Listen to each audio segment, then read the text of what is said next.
Aku gumun lho bocah siji iki ora kaya Gareng ora kaya Petruk jan. Rumangsaku ki jane kepiye to? Bagongan tampanono plempertangga jiwa Jambudipa nirmana kinarya syarat srana pambanguning desamu. 15 kilo lho. Iya. Lah mesti tekan 15 kilo barang.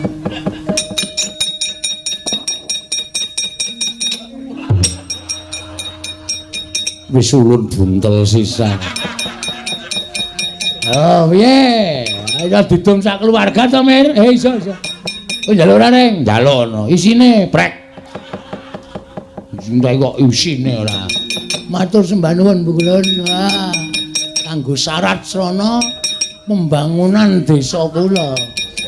Nek boten ngoten ndak ora rampung-rampung. Ora pamitan barang to.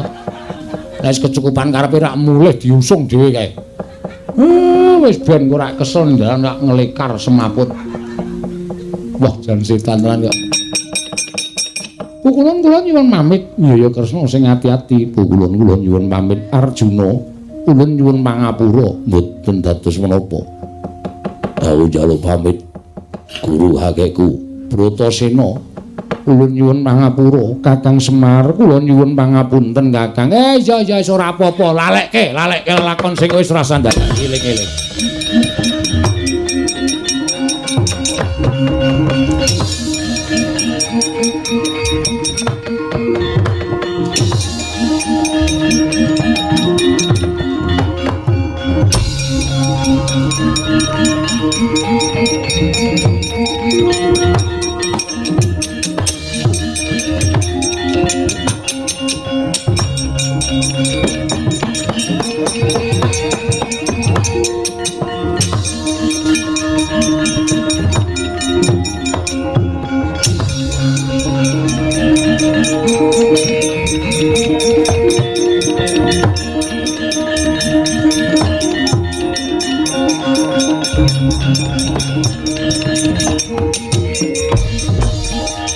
Ora tak gawa dhewe ngene iki.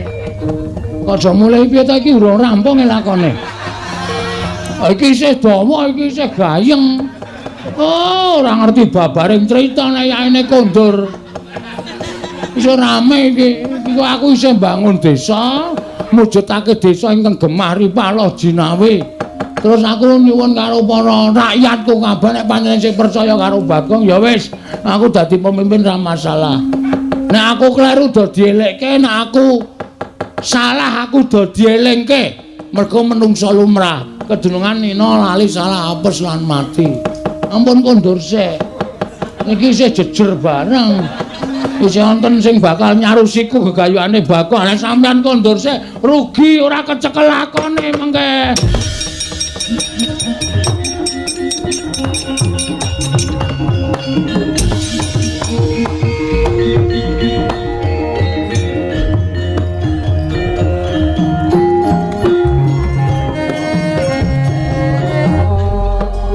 Niat langening kalanggiwana gelar pandhan muncar tinon lir kekonang surem sorot petang padang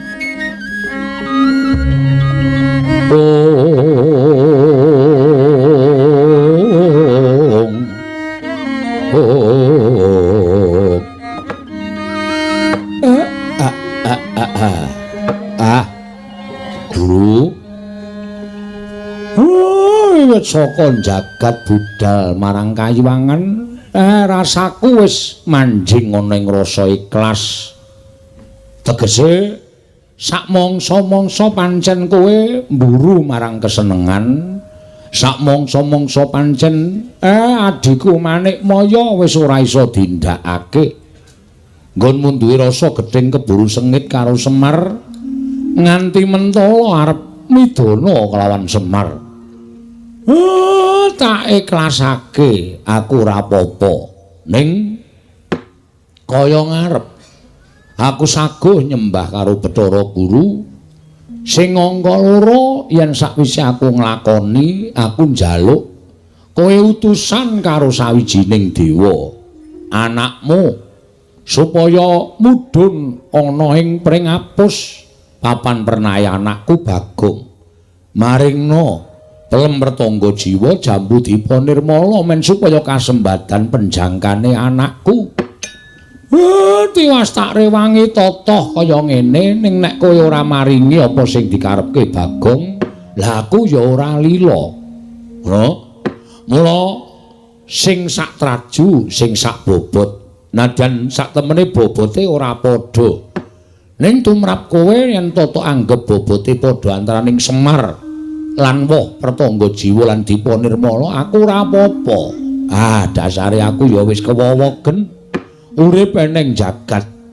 Aku wis kewaregen nyawang marang polah tingkahe menungsa ingkang wis pancen wegah nampa wewarah nampik pitutur becik. Kakang Semar, piye? Nuwun sewu. Jebul sasampunipun kula prapta wonten ing Bali Marti Kunda Manik, ketingalipun wonten daya ingkang amalik dhateng pemanggih kula Kakang. Penemu sing piye? Ingkang sekawit kula menika tansah gedheng kaliyan Kakang Semar. Krana rumaos kula satunggiling titah ingkang boten nggadhahi tata krama kaliyan nalindraning para dewa menika namung Kakang Semar. Nanging sareng dumugi wonten ing Datulaya utawi Bali Marti Kunda Manik, tumuli tuwuh raos tresna asih kelawan Kakang Badranaya. Mila sarawuhipun Kakang Semar wonten ing kayiwangan boten badhe kula patrapi paukuman, nanging malah kula rengkuh kados dene nalika kula lan Kakang Badranaya inggih Kakang Ismaya tansih sami-sami gesang wonten ing kayiwangan Kakang. Kuwi tenan apa piye? Lair batos monggo kula aturi amriksani dhateng manahipun ing ngrayipun Manikmaya, mboten wonten ceceking raos kula nggadhahi raos gedhing keburu sengit kaliyan Kakang Badranaya. Syukur. Ngono dewa ngelingake marang kowe Manikmaya, syukur Gusti wis maringi pepadhang kelawan atimu ingkang sekawit katon peteng, ingkang sekawit katon nglamuk. Ning bareng tekan kene kowe duwe penemu sing kaya ngono. Syukur. Lah terus apa pancen kowe ya arep maringake apa sing dijaluk dening Bagong?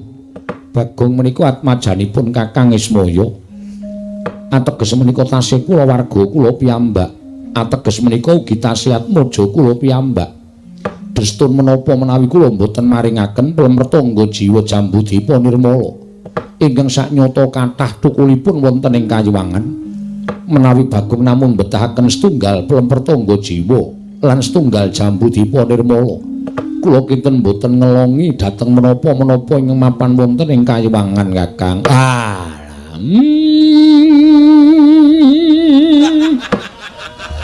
Hatiku seneng Manikmaya. Ya ngono kuwi sing dijenengi nalindraning para dewa, adil para marta. Yen kowe duwe wewatekan sing kaya ngono iki janjane titah ki ora usah mbok surung-surung tok kon nyembah kowe. Mestine wis padha kanthi ikhlas lahir batin bakal nyembah kelawan kowe Manikmaya. Kencang marudaya Pak Pong syukur di. Menawi jenengan ndika tumuli engket dhateng Purwodoksina. Kula nderek remen. Adi guru sampun ngrumaosi bilih menawi badhe paduka ketindakaken menika mujudaken satunggiling kalepatan. Mila tumunten boten siyos dipun tindakaken malah sak mangke Kakang Semar mapan wonten ing Suralaya karangkuh kados dene kadang nalika paduka tasih sami sugeng wonten ing kayiwangan. Kakang Rada kasinggihan mekaten Kakang. Syukur. Tentreming para dewa, mahanane ayeming para kawula, rukuning para titah ing mapan wonten ing Marjapada di kasinggihan mekaten Kakang Rada. Mlingking saking menika Kakang, sakmangke mboten namung Bagong ingkang badhe kula paringi plemrtangga jiwa lan Jambu Dipa Nirmala, nanging klebet Kakang Semar Nala Gareng menapa dene Petra ugi badhe kula sugata dedhaharanipun kayiwangan. Jernyatanipun Kakang Ismaya menika ugi tunggiling para Jawata Kakang. Ya. Matur nuwun nek kuwi tok lakoni kanthi ikhlas. Nala Gareng dalem Pak. Petra pripun Pak? Arep diparingi plemrtangga jiwa karo Jambu Dipa Nirmala. Wah, ayo iki to. Monggo jarine piyai pinter sapa sing darep pelem pertangga jiwa Jambudipun Nirmala iki bakal kena lara luputing pati. Weh, awake dhewe ora iso mati. Ya iso nek baterene entek. Dengkulmu mlocot ora. Omongan kok sarwa ora. Wis pat ngrasake ya, Tru. Kaya ngapa ya rasane? Ya paling mung kaya pelem gadung. Aja sembrana Petro, pelem pertangga jiwa ki ya. Legine ora ana sing ngungkuli. Oh, ngoten. Kali pelem anu apa jenenge iki? Aromanis. Wah, legi pertangga jiwa.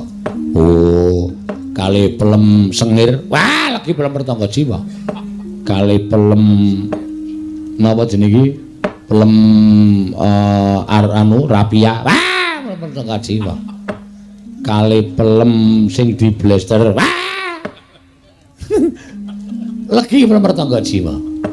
Kali pelem oh, disipi to reng ora. Ya wis biyen mangkel aku wawe.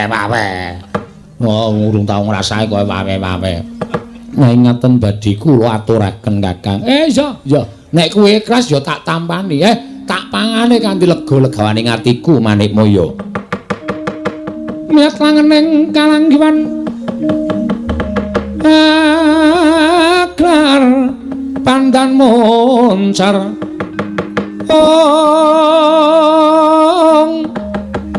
tinon lir kekonang surem sorotetan badang kasoran bacaring purnaming kekono dasare mangsa katiga Indra ulun jaluk pemertangga jiwa Jambudipun Nirmala ingga sulun cawisake kanggo Kakang Semar lan saat majane boyongan mrene Indra niki mestaken dawuh paduka Hyang Adi Pukulung wong langing triya mangungkong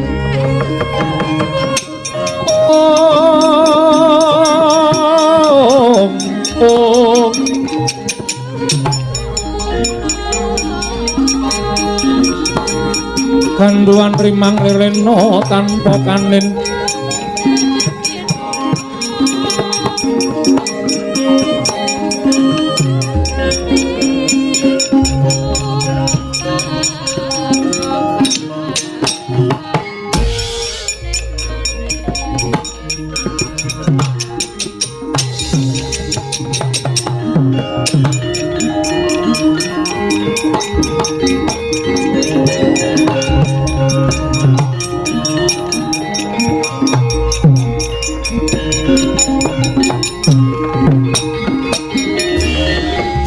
Koten prayetno semuri resiko balik titiyoni kondayani trisanya purnama sasi menika Kakang sawetawis pelemertangga jiwa lan Jambudipun Nirmala monggo kula aturi ngarahapi Kakang Semar. Ya matur nuwun. No gareng iki lho wis di manggake karo pamanmu Manik Moyo. Waduh, wah kuning-kuning kaya ngono to. Jambune ya Allah. Monis-monis kaya ngono ya. Wah, ya jambu nek yahene iki jan embruk rasane. Nyenengke. Ha iya. Kuwi mau ditokon mak tembel ya, Tru. Ha iya. Aja do rebutan. Ayo padha dipangan bareng-bareng monggo guru ya wis ngeparengake monggo Kakang Semar kula caosi kamardikan. Monggo Kakang Semar dipun rapi sak sekecanipun Kakang Badranaya. Bata laruta saking Kuda Sangkura kula yen amutusa Sang Sri Rahab ki Lurah Semar Badranaya Kelurahan Nalagaring Tuwin Kelurahan Petruk samyang rahapi pasugatan ingkang caosaken dening Hyang Pikulun Manik Moyo kelawan ingkang Raka Sang Hyang Ismaya. Parandening mangke Kelurahan Semar wis mangerteni glagat pasemoning Sang Manik Moyo parandene kendel kemawon. Sang Hyang Jagat Girinata nalika semanten wis maringi daru beksi wisa miwah racun ingkang niwasi madyaning pelemertangga jiwa lan Jambudipun Nirmala. Dupi den dahar dening Panakawan sumerbet Kang Panon kaplak kapidara datane nget Purwadasina kagiat kadra kasan iwang mikulun Bathara Narada wau.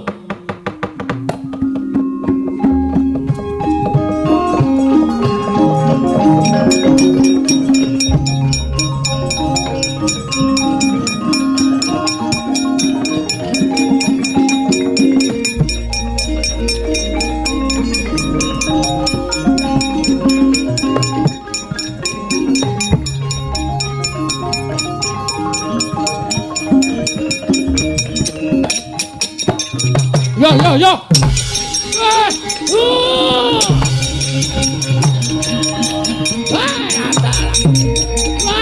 Terus putih tadi.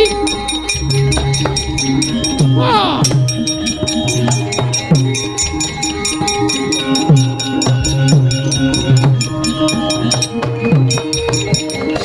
Wah, panjenengan menika pancen wah. Nuwun sewu lho, kula menika sampun remen panjenengan menika sedahipun sampun emut Purwadasina.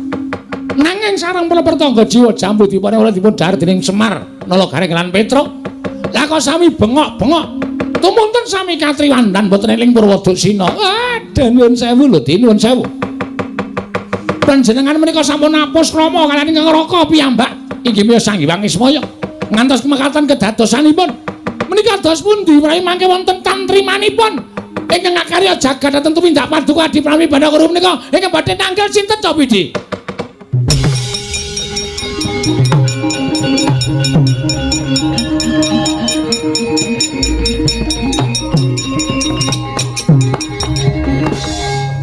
Kakang Narada, prawi niat kula pancen mekaten. Krana kula tidha-tidha menawi Kakang Ismaya menika kula pejahi sarana pusaka kadewatan, kula pitados mboten badhe wonten ingkang mempan.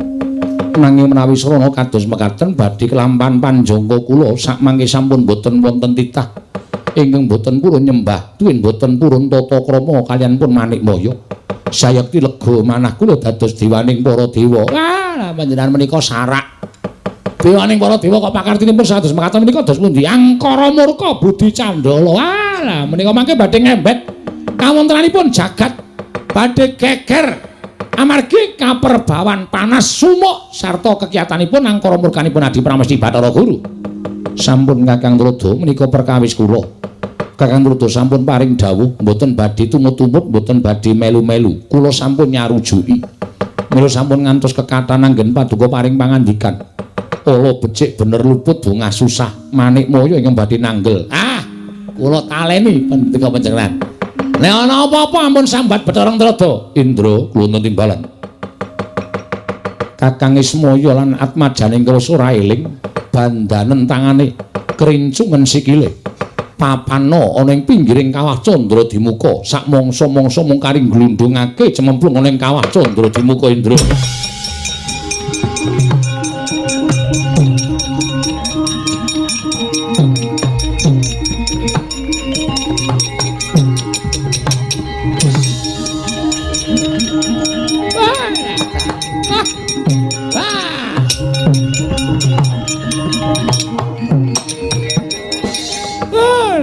Giris ati kula. Nyumuri pelampahan kados mekaten menika kok melang-melang kaya ninggal jejabang wonten tepining Balumbak. Panjenengan sampun nindakaken sewiji-wiji ingkang ngregeti dhateng kasucen kayiwangan.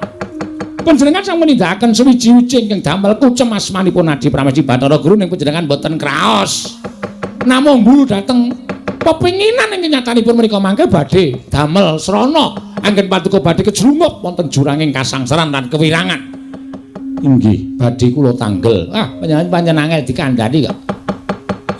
Lah pripun tadi dados mekaten menika kawontenanipun? Upami dinten menika mboten wonten ing ngemalsaken dhateng Kakang Semar ning hukum karma menika tumindak lho, badhe kula tanggel. Waduh dan tobat-tobat. Apa-apa kok didodo, apa-apa kok didodo. Monggo durung karuan wis kelakon. Lelakone kelakon ana. Imbal balike panjenengan mboten saged dodo dhateng kawontenan. Wis sampun kula mboten tumut-tumut.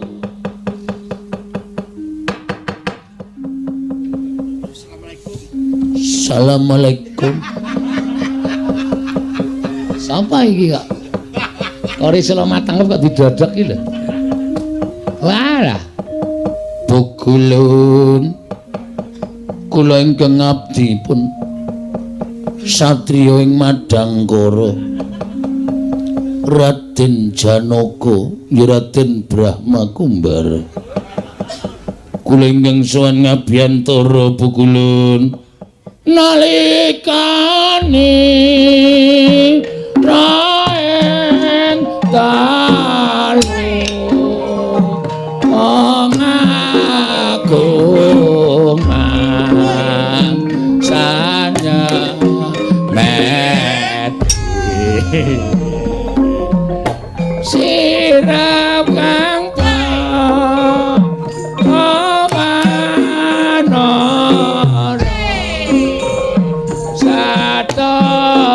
ya wis sami golek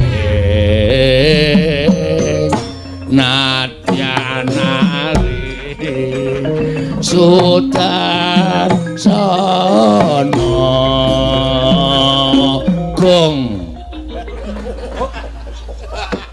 iki apa iki lho ra ono apa-apa Janaka edan iki ngapa iki Kakang Rodo menawi menika rak kados titah panengah Pandhawa ha iki ra kaya ngono iki lho kok nggawa glotrekan barang wah lah menika pripun iki lho sampun Kakang kula ingin badhe ndangu kulup Arjuna padha kanthi raja sapraptanira nggih Janaka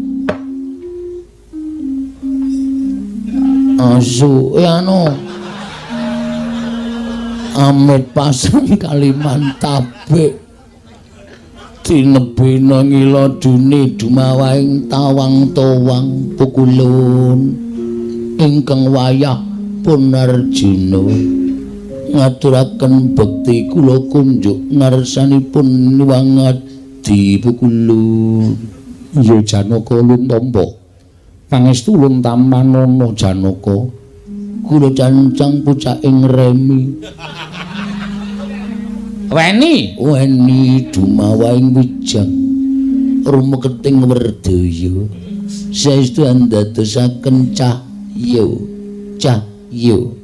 nur cahya ndadosaken giri patembaya yo Arjuna giri patembayane sapa kula piyambak mboten mangertos Pukulun Janaka padha raja sak prapta kita Pukulun Bathara Teka Narada wilujeng niring sambikala bektos kula kunjuk Pukulun bekti iki aja dibasake bekti ngono aja bektos inggih ulun tampa pangestu ulun tampanana nggih kula pundingga jimat paripe dayanana ing kasantosan Pukulun ulun tampa pangestu ulun tampanana inggih Pukulun Arjuna wonten dawuh Pukulun Bathara Manikmaya apa to sababe dening kita suwanana ing kayiwangan mboten wonten sebab akibat ingkang jalari kula sowan wonten ing kayiwangan namung nampi pelaporanipun saking sekretaris desa menawi Kakang Semar lan sedaya para putra-putranipun menapa pasang giri kalersan kaboyong wonten ing kayiwangan Pukulun iya Arjuna apan kepara nyata lamun Kakang Semar ndak boyong marang kayiwangan menawi dipun keparengaken kula badhe nyuwun arta nyuwun priksa Pukulun kenging menapa Kakang Semar dipun boyong wonten ing kayiwangan kenging amarga ana bab ingkang bakal ulun tibakake kelawan Kakang Semar menika ateges menapa satunggiling prahara utawi perkawis pidana pasal 323 ingkang dipun lampahi dening Kakang Semar menapa kedah nglampahi kalih dasa wulan. 26 wonten lebeting pakunjaran minangka X narapidana kanthi kasus penusukan. Iki kok sajahe kaya udu Janaka iki. Janaka omongane kok ting pletot ora karo-karane sak penake dhewe iki. Menapa inggih mekaten pukulun Arjuna wonten dawuh Arguru. Kakang Semar ulun piji mangarsama sabab bakal ulun patrapi pidana. Pidana menapa ing badhe kapatrap ketek dhateng kekecepet kula. Ora le kejaba mung pidana pati. Sabab Kakang Ismaya ora nate nyembah kalawan Bathara Guru mongko ulun nalindraning para dewa. Ora pantes urip ana ing alam padhang. Kakang Semar kudu tekaning pati sabab wis ngasorake derajating Bathara Guru Janaka. Mulat Mara Sang Arjuna semuanya kang kamanungsan kasrepeng tingkahing mungsuh boten wonten babar pisan menawi paduka pukulun kados mekaten lampanipun. Janaka kuwalik. Raine nang kene kok raine nang kono. Dume rambute dawa digebeske. Pukulun menawi ditira mekaten kula mboten narimakaken menapa ingkang dumados kaliyan Kakang Semar inggih Kakang Nayantaka inggih Kakang Sarunsari Budana nangunun juru Dyabunta Prasanta inggih Sang Bojogati inggih Bojokrama. Kula mboten narimakaken pukulun, kula mboten trima menawi paduka pukulun mboten menapa menika mangsulaken Kakang Semar wonten ngarsanipun ingkang wayahipun Raden Janaka. Rawe-rawe kula rantas malang-malang badhe kula putung Arjuna. Arjuna wonten dawuh, wonten dawuh. Yen ngono kita wani kalian panjenengan ulun. Mboten ateges kula badhe wantun kaliyan panjenengan pukulun namung pakartinipun pukulun ingkang sampun nalisir saking angger-anggering kautaman mingguk saking dedalan. Kula mboten narimakaken. Bener Janaka nek tok waneni kok sak penake dhewe ora. Yen ngono kita wani kelawan panjenengan ulun bakal ulun katutake dosane. Pukulun wonten tembungan dudut ngatur sulung luntung niki. Menawi panjenengan badhe ngatutaken menapa ing sampun badhe kula mboten idri kaliyan panjenengan pukulun guntur geni guntur angin sirnakna Janaka.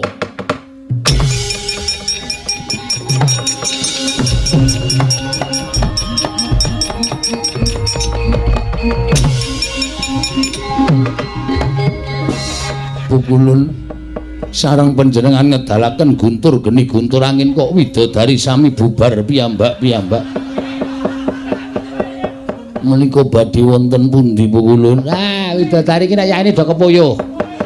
Kula nono kula nderek. Ora kena kok melu arep ngopo?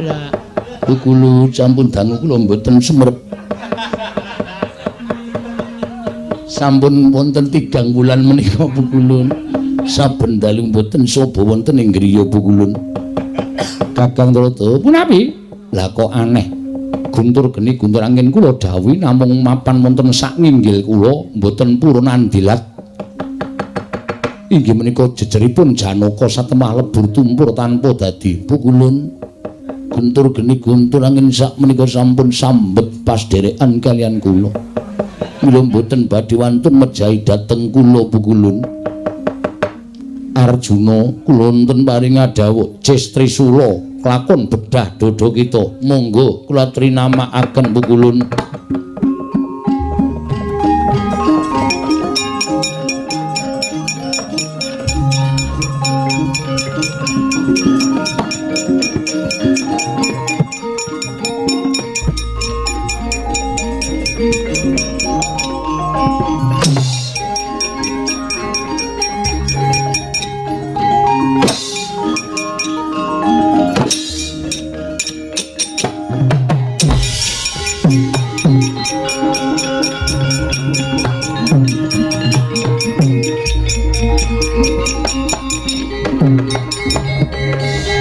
Kakang Rada menapa inggih menika badhe numusi panjenenganipun Kakang Kanika Putra pripun Jesti Sula mboten tumama Janaka malah ketingal mesam-mesem kados mekaten wah lah kok elok bocah iki lha kok dadi kaya ngono kekuatane Pukulun panjenengan dawuhaken menapa menika namanipun Jestri Sula kula mboten kraos Pukulun kula banjur aku kudu piye Janaka menawi kita panjenengan Pukulun mboten ngunduraken Kakang Semar lan sak anak-anakipun Pukulun kula mboten nrimakaken paduka Pukulun tetep badhe kula ajar legane ati kula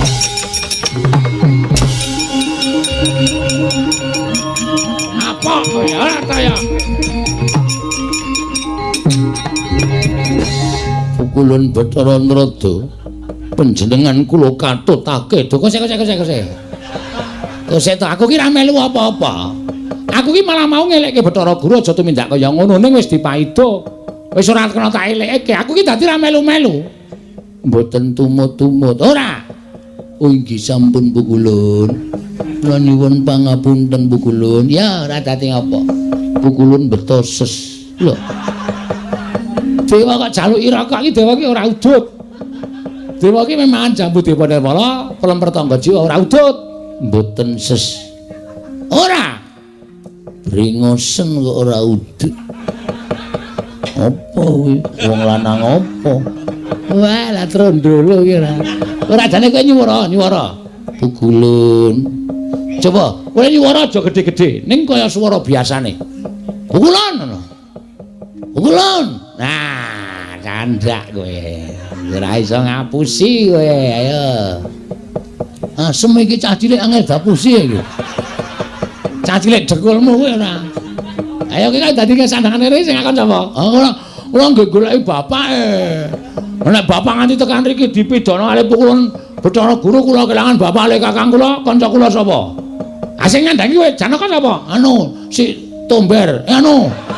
Togok.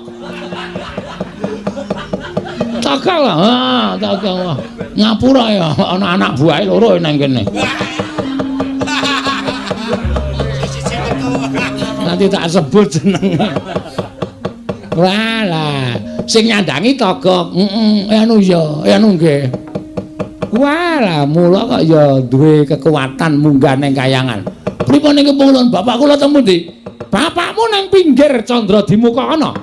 Tulungono. Dibondo karo Pukulun Bathara Guru. Wah, jan setan tenan kok Bathara Guru.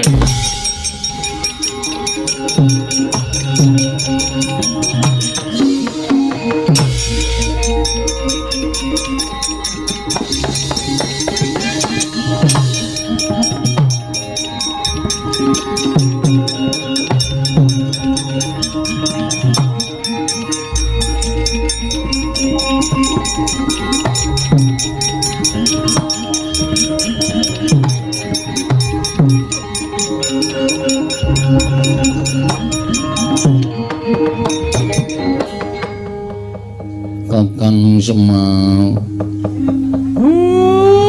Terus Ndara kula Ndara Janaka Den, sampeyan kok nyusul mriki? Iya, Kakang. Merga rasa tresnaku karo kowe Kakang, aku entuk sasmita mertu medal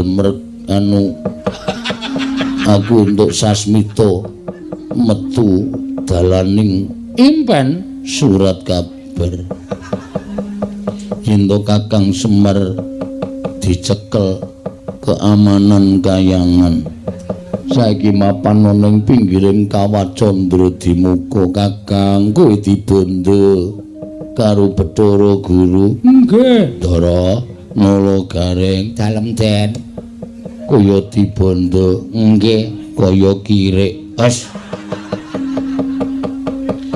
Petro kowe ya dibondo. Nggih Ndara, padha tak uculi.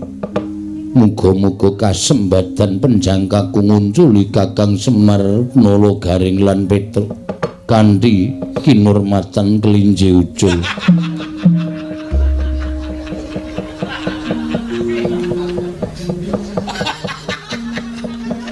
Pun pokoke kanggo kinurmatan napa-napa kula nderek. Waton kula duculi.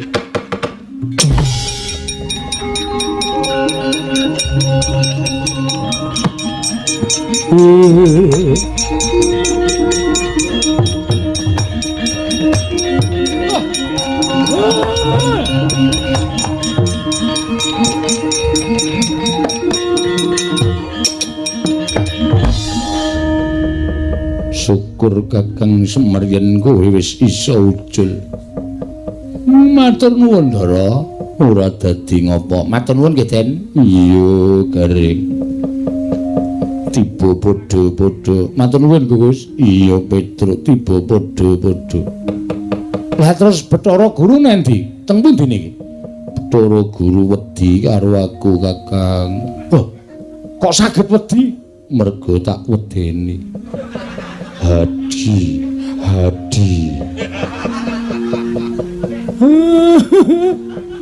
Iki kok kaya ora kaya biasane to, Gareng. Sik. Lah, periksane. Ndara. Dalem. Anu opo, Gareng? Waduh, Ndara Jana. Malem Kemis digeret Larasati. Malem Jemuah digeret Manuhara. Malem Setu digeret Sembadra. Malem Minggu digeret karo si Dresana. Nggih. Minggu sore suntik. Truk sambat truk. Kaya bedhek-bedhekan aku ngerti wae ya. Mulih tak rasa diambu wae awake. Wong bocah iki ora tau adus. Nek adus mung bareng sura. Edian. Petruk kowe mambu apa? Mambu apa ambune kaya ngono kok. Pancen aku ora ganti celana dalem gitu. Ya anggere iki. Ndara? Apa? Wah. Mudyar kowe iki nduwer, Pak. Weh. Trembelane anak kok wani karo wong tuwa. Nek ora aku sing nglametke. Kowe iki ngusah ndangani sapa? Hah? Kowe sing ngandangi sapa? Togok. Lho. Bapak budane kayangan mau, aku bingung terus sowan Togok. Ayo piye meneh? Iso munggane kayangan sirku mung arep nyelametke bapak karo Petro karo Garang kuwi. Matur nuwun nek ngono aku seneng.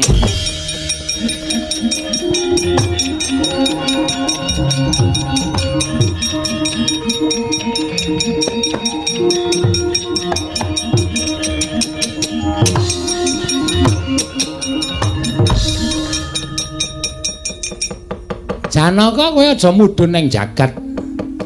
Keparingipun Iwang Pikulun kura-kura ninja kados pundi. Ngawur banget. Pulun rada diundang kura-kura ninja. Ora penak wae lho le omong iki. Kowe lungguh nang Sela Kandawaru Binangun. Hah? Lungguh ning Dampar Kayangan. Lah terus mangke Pikulun Bathara Guru menawi marah.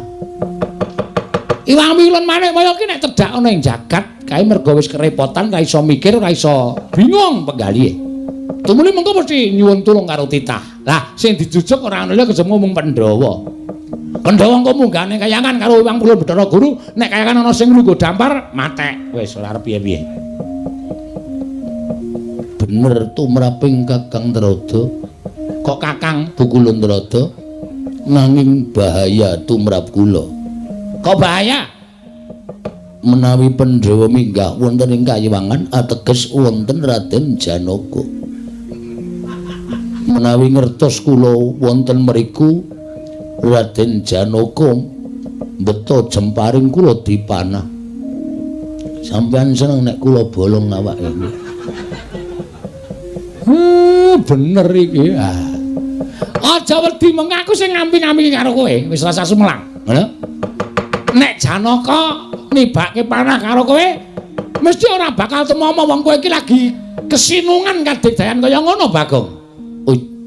jangan sekali-sekali mengatakan nama Bagong. Siapa itu Bagong? Saya tidak kenal. Di sini yang ada Raden Gatotkaca. Ah, keliru. Sama Janaka. Wah, ketok wis halus slip. Wis halus wis keliru. Aja kuwatir ayo Janaka. Monggo Kakang Rada kula dherekaken kecilian ketara suarane. Rada gedhe. Monggo Kakang Rada kula dherek. Ah, ngono kuwi rada wangun. Ayo.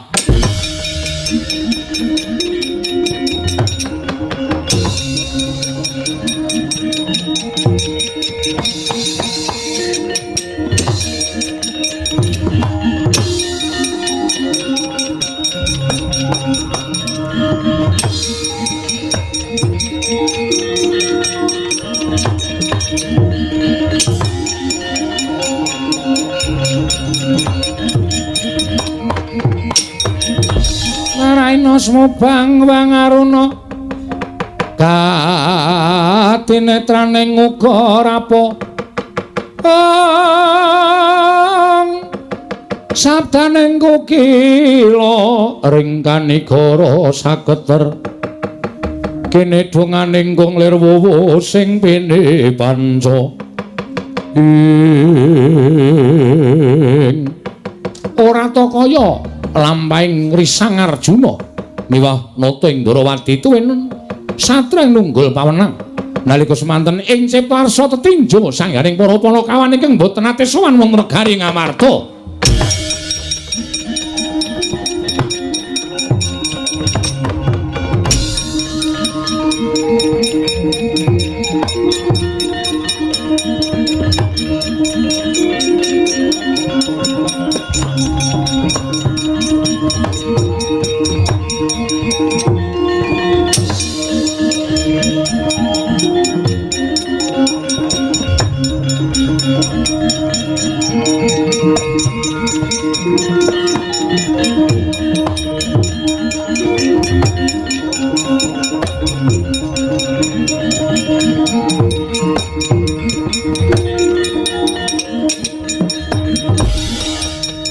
Gunjang ganjing langit kelap-lapaton lir kincanging risang mawe gandrung Werkudara apa lah kok dadi wis nganti suwe banget Kakang Semar lan saat majani kabeh ora sowan Praja Ngamarta. Marata coba tak takoni Dimas. Yo. Apa Siadi tau paring pangandika ing natoni marang atine Panakawan? Nadyan aku ki wong bongol. Nadyan aku ki wong kau. Ning pendak-pendak aku guneman karo Panakawan mesti tak ati-ati aja ganti gawe kogel kagelan ati ning Panakawan. Merga Werkudara ngrumangsani kanane Pandhawa sing nganti kaya mengkene merga labuhaning para Panakawan. Bener Yayi? Yo. Siadi dieling-eling apa tau tate paring pangandikan sing gawe kogel kagelan penggaling Panakawan? Durung. Ning sing tak jubriyani mung adhiku Jlamprung. Merga panjenengane utawa adhiku Jlamprung kuwi pendak dina srawung karo Panakawan. Mbok menawa ana tembunge sing ketrucut, ana tembunge sing ora disengaja nganti dadi tatuning atining Semar lan saana-anane. Mula takonono. Janaka kuwi Arjuna wonten maring Adawu. Apa Siadi gawe kogel kagelan penggaling Kakang Semar, Koko Prabu? Kados menawi dipun ngendikaken Kakang Mas Werkudara, sak saged-saged kula mboten badhe tumindak. Ing mboten sak mestinipun kaliyan para Panakawan. Jernyatanipun Panakawan menika Koko Prabu pirsa piyambak tansah anuntun dhateng gesangipun pun Arjuna. Ya, muga-muga ora ana sing gawe tatu ati ming para Panakawan Werkudara.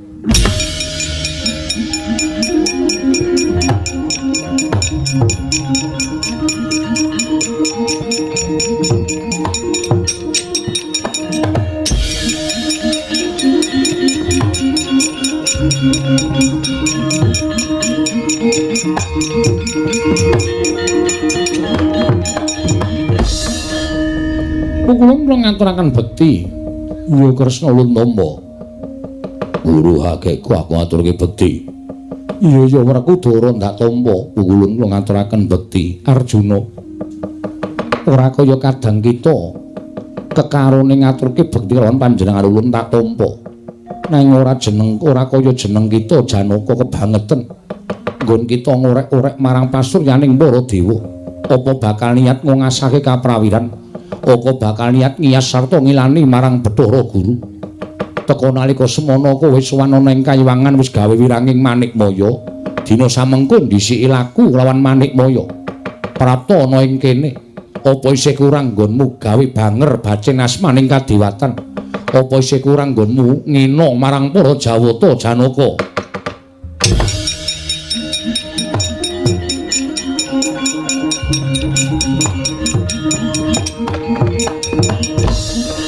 Pukulun estu mboten ngertos kenthang kimpuling lelakon. Pojok mlereting kahanan teka Paduka ndukani dhateng ingkang mayapun Janaka. Lepat kula menapa Pukulun aturi paring dawuh mangke kula badhe sagah anebus lepatipun pun Arjuna. Janaka, kita munggah ning Kayiwangan gawe wirang panjenengan ulun. Malah nalika semana kita wani kaliyan panjenengan ulun sekecap padha sekecap.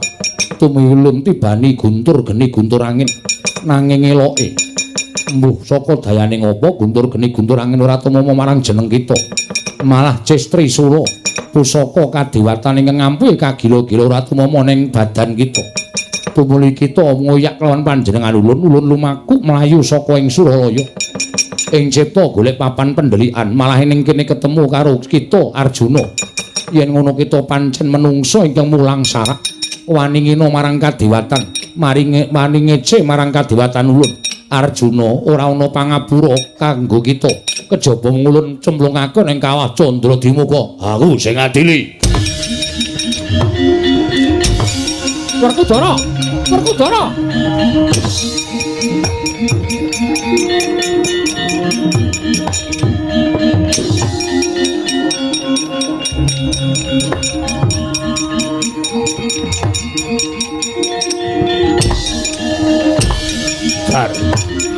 Datang Mas.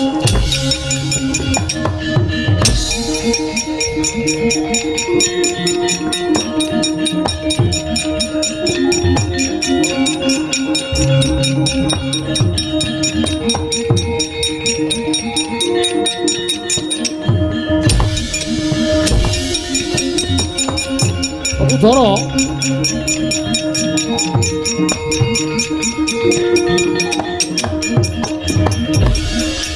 Kosek to Yayi aja kesusu to. Sing jeneng wong tuwa ki tumindak mbok nganggo petung ora sak penake dhewe. Wah, setan. Sing undi adi ya Janaka. Dumeh dadi lelanging jagat lancuring bawana, dumeh dadi wong ngampuh. Nganti wani munggah ning Kayangan. Kosek to dipetung dhisik ora perlu dipetung. Sing paring dawuh guru kakekku tangeh guru bakal guru karo titahe ondene pecahe ndase kok sikik to ora ngawur kaya ngene Werkudara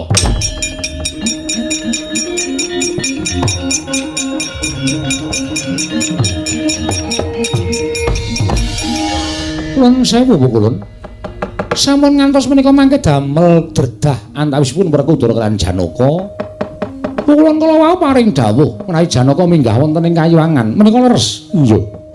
Nyata blegere Arjuna. Mongko nyatanipun kula nuwun sewu, Janaka menika mboten ate pisah kaliyan Kresna. Wiwit kala wau bidhal saking negari Ngamarta kula menika sareng ngadang kula pun panengah. Nanging nyatane ana ing Kayiwangan ana wujud Janaka. Nanging ngaten sakmenika ngaten mawon. Monggo dipun buktekaken. Pukulun maturi nganti ingkang wayah tetiga dhateng Kayiwangan. Ayo yen kita ora percaya karo panjenenganipun Kresna.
Yasaning kalanggiwan aglar pandhan munsar tinon lir kekonang surem sara tetan badang koko rabu klilanana kosek aja kesusu menungso ora tatanan keparat ngembar rupa karo Janaka pengin tinju ngakhirat nyawamu. Janaka lagi topo? Ya, aku tak omongke nek lagi topo. Malah begawan cipta plempem. Oh ya.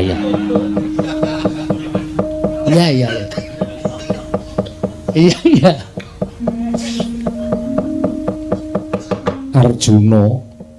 Arjuna Jugara nggon kita tapa Janaka. Kuwi lha dalah tapa barang to Werkudara. Wah, sapa kuwi? Cengengesan. Lah kowe apa ora ngerti ya? Ora. Sawangan nganggo permana jati ya kuwi sapa ngono lho. Nun sewu ngantos kados mekaten lampanipun niku kados pundi Bu Ulun? Panjenengan kedahipun nglenggono dhateng lampahan ing sampun panjenengan lampahi nek nganti kayangan nggo jag-jagan tiang-tiang menika mestinipun pukulan menika nggadahi kalepatan. Mestinipun lho kula mboten nuduh dhateng Paduka Hyang Pukulan Jatimurti.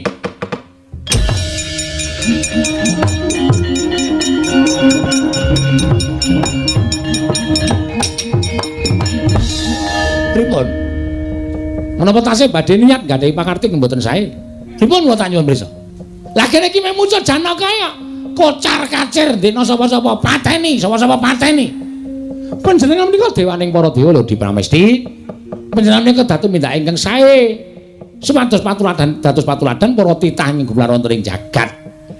Lah wong ora luput, Semar ora kleru, Gareng ora kleru, Petruk ora kleru kok dibondo diracun.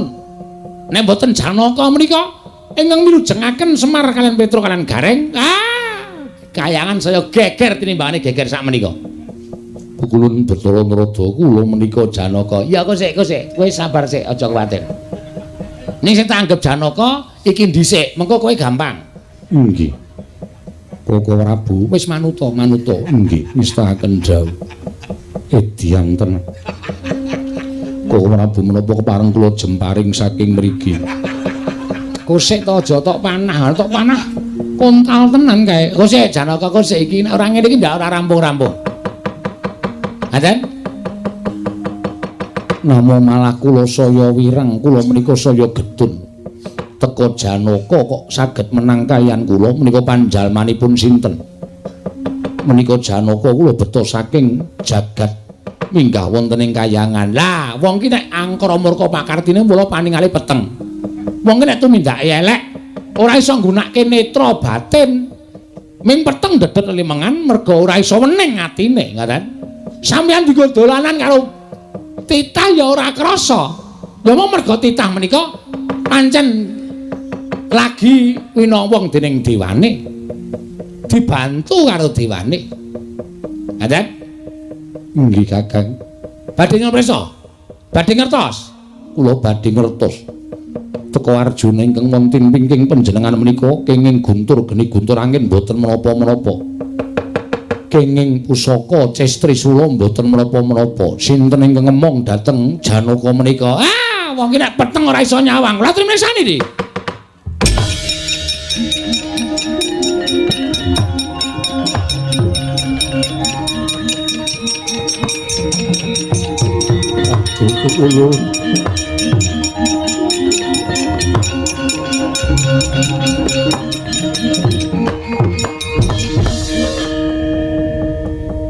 ulun ingkang ngomong lawan jagate Arjuna, Guru kita arep mboya trima.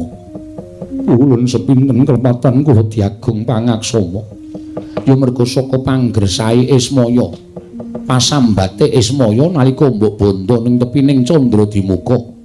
Wekasan ulun tumip sangka ing Ngundarandir Bawana manjalma sajuga kelawan anggane Raden Janaka. Ya Raden Angling Darma, Angling Darma.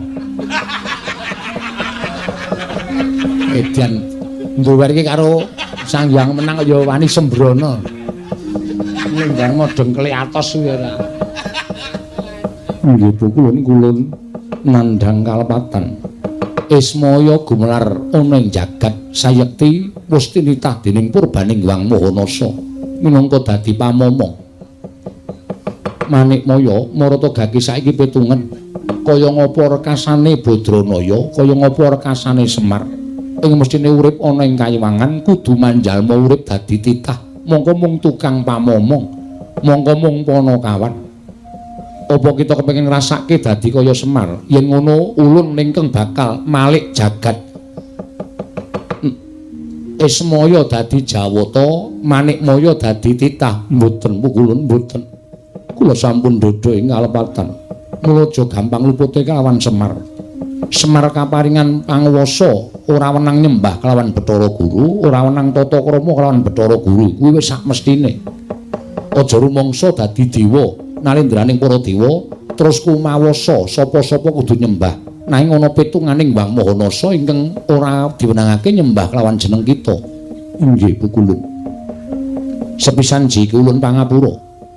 Angka loro kita mbaleni keluputan aja takon dosa. Ulun pribadi ingkang bakal maringi pangkuman kelawan jeneng kita Manikmaya. Inggih Pukulun nyuwun pangapunten dene kapindho. Kita kudu maringake pelem pertangga jiwa lan jabu dipun nirmala. Gangsal 12 kilo. 15 kilo Bathara Guru. Edian. Nembung pelem kok 15 kilo ya. Tekor bakule ora. Wah wis.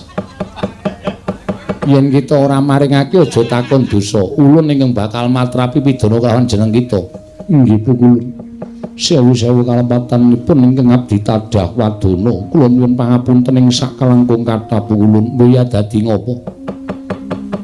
Wis ngono Manikmaya. Ulun kundur makayangan.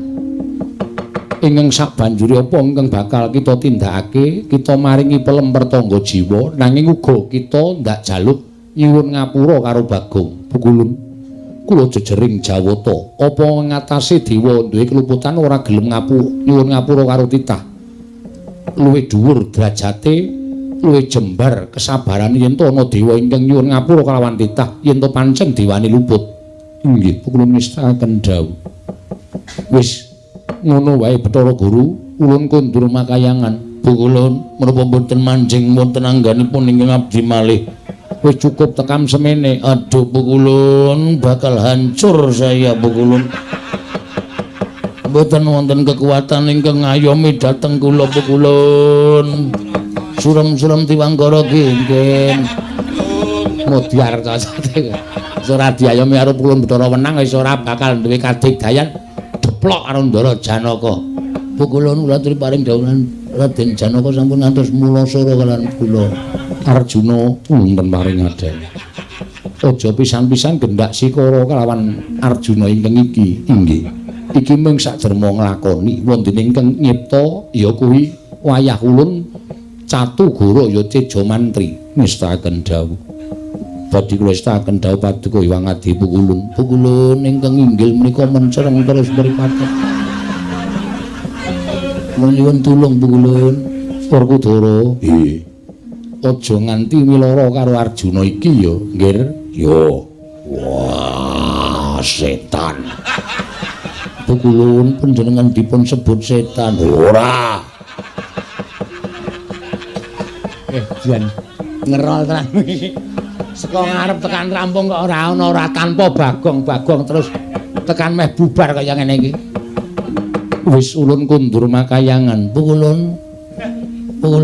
Iya, mangke mawon Pukulun. Menika tasih wonten soto Pukulun.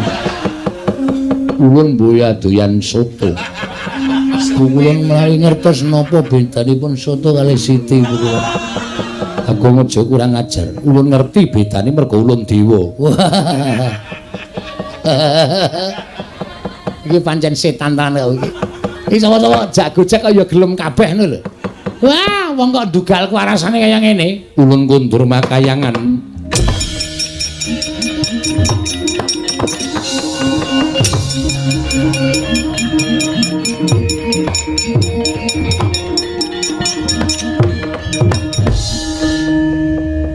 Kakang Rada, menawi Arjuna menika kinen mandhap saking pelenggan. Medhon sekali medhon iki gak udanganmu. Lam perjiwatan. Boyo mirah boyo ingsun. Sun permak dadi ndika. Sing arep dipermak ki apane? Rite Pukulun. Pukulun Bathara Guru. Kula ngaturaken sembah pangabekti kula kunjuk. Iya, Arjuna ulun tampa. Kula bakal ulun paringi pelem pertangga jiwa lan jambu dipa nirmala. Inggih Pukulun. Koko Prabu Ndelolawati. Arjuna apa? Koko Prabu, kula kapanglan panjenengan Koko Prabu. Iya, Janaka iya. Raden Janaka rasu diwangsuli.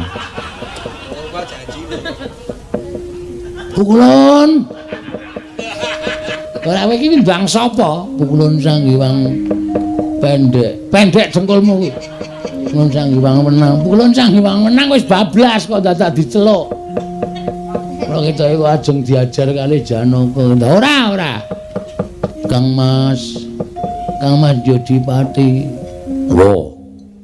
Gue ampun sengol ngonten niku Kang Mas. Sing alus Kang Mas Jodipati. Nggih. Kula ngaturaken bekti kula kunjung nggih Kang Mas. Yo tak tampa. Pangestu tambanono, arep nampani pangestu ora? Nggih Kang Mas. Rene nyedhak rene. Sampun mriki mawon Kang Mas. Ngerti nek arep dikepruk. Wis ben ora. Bagong Salina, le salin piye?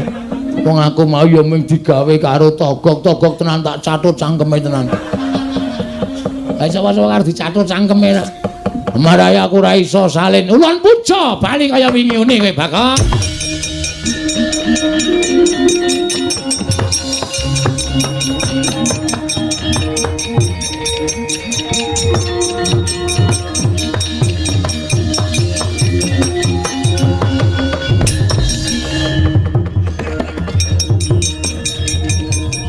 Dan iki kok suwe banget to mung ngarsane kowe.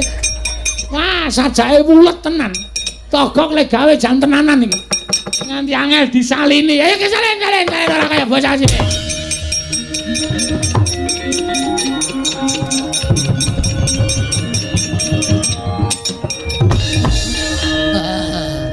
Halo. Ngandel ora. Nek mau tok panah ra kowe getun to. Setan. Ngapunten ya, Dara.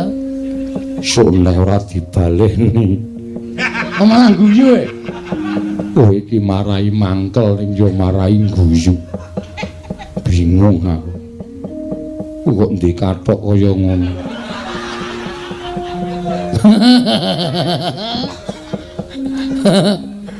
Ana iki gane sampeyan biyen dhisik lemu. Iki ben ana tulisane SD Kepek Wonosari.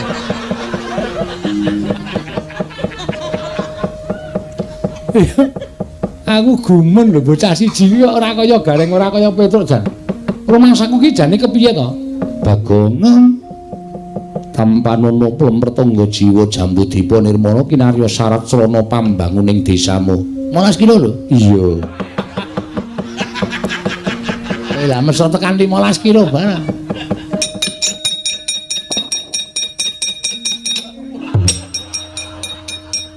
Wis ulun buntel sisan. Oh, piye? Ayo didum sak keluarga to, Mir. Iso. Oh, njaluk ora, Reng? Njalukno. Isine brek. entek kok isine ora. Matur sembah nuwun Bu Kulon. Kanggo syarat srana pembangunan desa kula. Nek boten ngoten ndak ora rampung-rampung. Ora pamitan barang to. Wis kecukupan karepe rak mulih diusung dhewe kae. Wis ben ora kesel ndak ngelekar semaput. Wah, jan setan tenan kok. Bu Kulon kula nyuwun pamit. Iya ya Kresna sing ati-ati. Bu Kulon kula nyuwun pamit. Arjuna kula nyuwun pangapura mboten dados menapa. Aku njaluk pamit Guru Hakeku Bratasena. Kula nyuwun pangapura. Kakang Semar kula nyuwun pangapunten Kakang. Ya ora apa-apa. Lalekke lakon sing wis rasandhani. Eling-eling.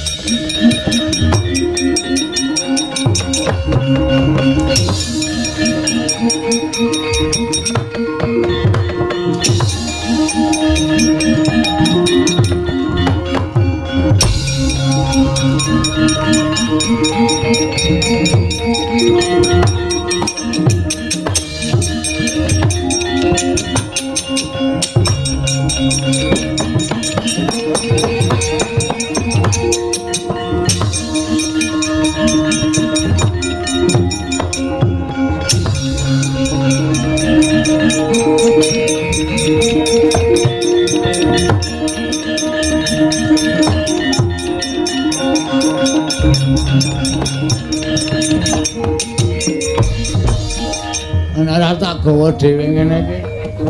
Kaja mulai piye ta iki urung rampung lakone. Iki isih dawa, iki isih gayeng. Ora ngerti babaring crita nek yaene kondur. Iso rame iki. Iku aku isih bangun desa, mujudake desa ingkang gemah ripaloh jinawi. Terus aku nyuwun karo para rakyatku kabeh nek panjenengan sing percaya karo Bagong ya wis, aku dadi pemimpin ra masalah. Nek aku kleru do dielekke, nek aku salah aku do dielingke. Mergo menungsa lumrah, kedunungan nina lali salah apes lan mati. Ampun kondur sik. Iki isih jejer bareng. Isih wonten sing bakal nyarusiku gegayuhane Bagong. Nek sampean kondur sik rugi ora kecekel lakone mengke.